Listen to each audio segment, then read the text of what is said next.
महादेव कहते हैं व्यक्ति को सदैव बुराई से बचकर रहना चाहिए। अगर कोई बुरा कर्म करता है तो वो कर्म उसको अपने जीवन में ही भोगना पड़ता है।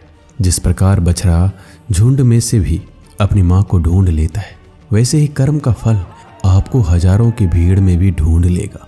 ईश्वर कण कण में निवास करते हैं। छोटे से छोटे जीव के हृदय में ईश्वर का वास होता है। उस जीव को कष्ट का अनुभव होना ईश्वर को कष्ट का अनुभव कराता है। अर्थात किसी जीव को कष्ट देकर आप अपने ईश्वर को खुश कैसे देख सकते हैं? जो भोलेनाथ का दास हो जाता है वो अपने आराध्य से ऐसे दिन न दिखाने की कामना करता है। जब उसमें गुरूर आ जाए तो अपने भोलेनाथ का सेवक बनकर ही जीवन सफल बनाना चाहता है।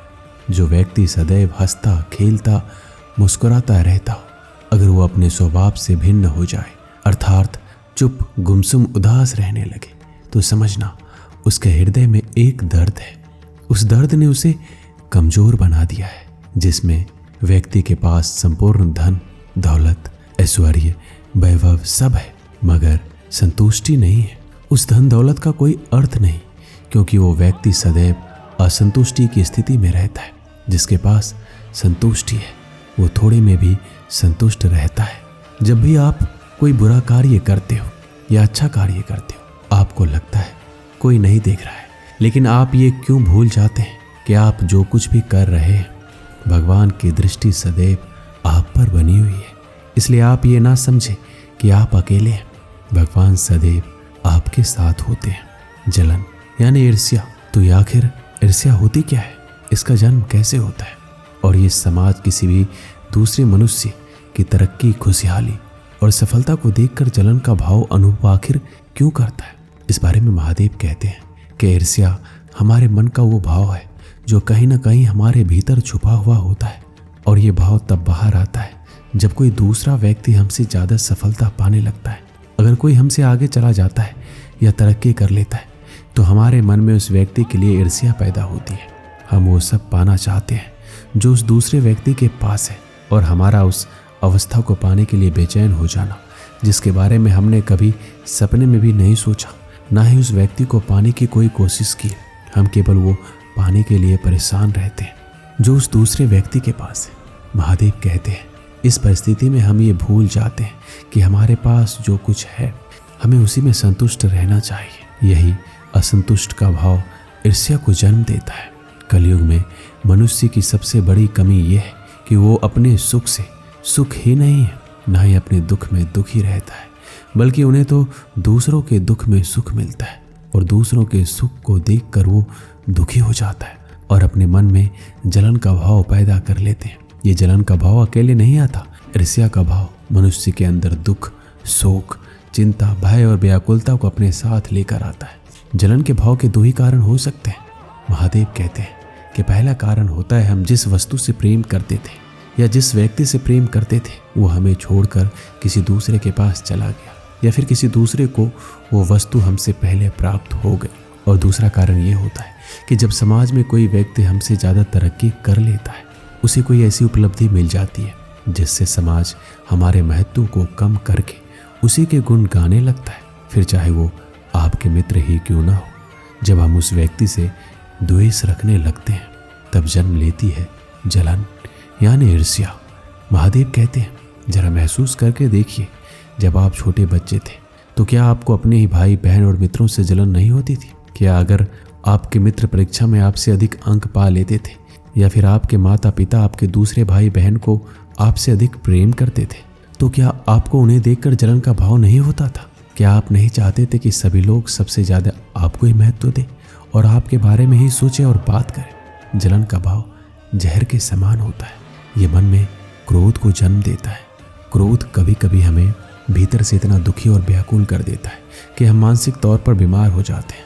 शिव पुराण में स्वयं भगवान शिव ने बताया है कि जो भी मनुष्य किसी दूसरे मनुष्य के प्रति जलन का भाव नहीं रखते, किसी दूसरे मनुष्य के कर्म और सफलता से ईर्ष्या नहीं रखते, उन्हें फूलता फलता देखकर व्याकुल नहीं होते, ऐसे ही लोग महादेव को अत्यधिक प्रिय होते हैं।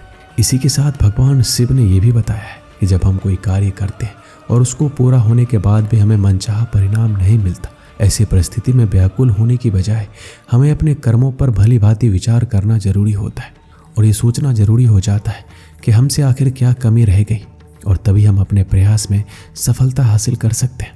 महादेव के अनुसार आप कोई भी कर्म करेंगे, समाज में लोग आपसे जलन की भावना रखेंगे ही, क्योंकि जलन मनुष्य का स्वभाव है। वो कितना भी चाहे किसी व्यक्ति से ईर्ष्या की भावना रखे, किंतु खुद के सगे संबंधियों और सबसे प्रिय मनुष्य के लिए हमारे मन में जलन का भाव उत्पन्न हो ही जाता है। और इसी तरह समाज के दूसरे लोग भी हमसे उसी रूप में जलन का भाव रखते हैं। लेकिन आखिर इसका समाधान क्या है? तो महादेव कहते हैं, समाज में किसी भी मनुष्य और उसकी क्रियाओं पर हमारा कोई अधिकार नहीं होता।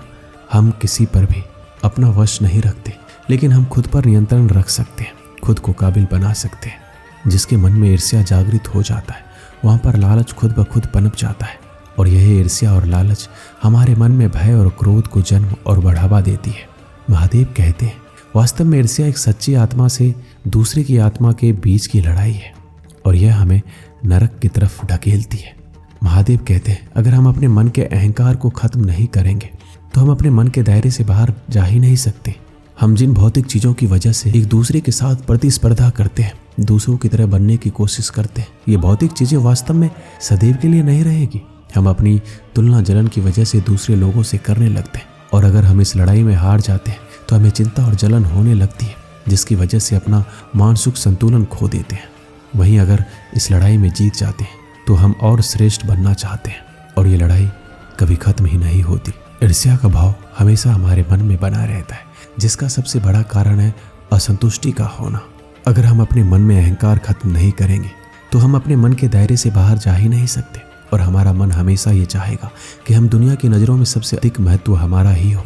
और जब हमें ये सब नहीं मिलता तो हमारी इच्छा एक आक्रामक, हिंसक और गुस्सेल रूप ले लेती है, और लालच, जो कि ईर्ष्या का दाहिना हाथ है, वो सभी चीज़ों को पाने के लिए बल का प्रयोग करता है, और हमारे मन का अहंकार अपने भीतर एक खालीपन और दरिद्रता को महसूस कराता है। और वहीं लोभ इस खालीपन को भरने के लिए उपाय ढूंढता है, और फिर हम अपराध को जन्म देते हैं। यह अपराध दूसरों से छीनने और चोरी करने के लिए प्रेरित करता है, फिर चाहे वो बल का प्रयोग करके हो या फिर धोखा देकर। मनुष्य हमेशा सत्ता के लालच में, धन के लालच में, पद प्रतिष्ठा के लालच में, नाम, प्रसिद्धि, सम्मान और पुरस्कार के लालच में, यहाँ तक ही नहीं, आध्यात्मिक सिद्धि और ज्ञान के लालच में भी ये सब कुछ करता है जो उसका मन कहता है, और इसी तरह वो हिंसक बन जाता है। और इन सब का कारण है आपके मन में एक कोने में सुलग रही जलन की चिंगारी। लेकिन समाज के प्रति अपनी जलन और समाज में मौजूद सभी लोगों के मन के भीतर पनपने वाली जलन को खत्म करने का सबसे सरल उपाय है कला, कविता, धर्म और दर्शन का प्रयोग करना। अगर हम शांति से अपनी समस्याओं का हल खोजेंगे और संतुष्ट रहना सीख जाएंगे तो ये ईर्ष्या रूपी दानव हमारे मन से खुद ब खुद जल के भस्म हो जाएगा, और हम मोक्ष की तरफ एक और कदम बढ़ा लेंगे। तो अगली बार किसी और को सफल देखकर अपने भीतर जलन का भाव आए तो ये सोचिएगा कि शायद इस सफलता की जरूरत आपसे ज़्यादा उस व्यक्ति को थी, और आपके पास वो सब कुछ है जो आपके सामर्थ्य है, जिसके लिए आपने प्रयास किया है और जो आपके लिए ज़रूरी है। दोस्तों, इस वीडियो में बस इतना ही। मिलते हैं अगली वीडियो में। अपना ख्याल रखिएगा। हर हर महादेव।